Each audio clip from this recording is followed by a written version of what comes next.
Hi, Kumars. Gawa tayo ng... basta. This is ground beef. Let's make a hamburger thing. Okay, lagyan natin ng sibuyas. Pepper. Salt. Got onion powder. Italian seasoning. Then garlic powder. Add Worcestershire sauce.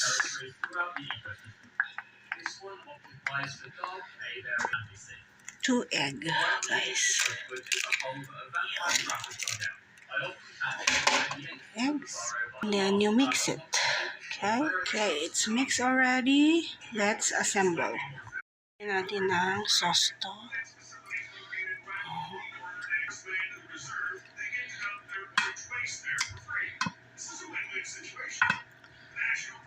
Put your meat. Flat it.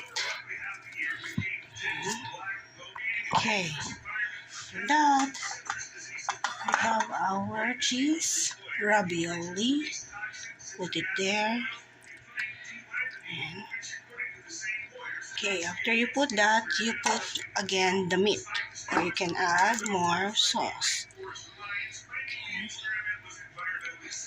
The rest of the meat, then flat it up again. Okay, there you go.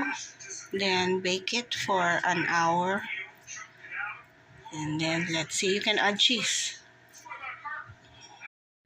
Here's our ravioli.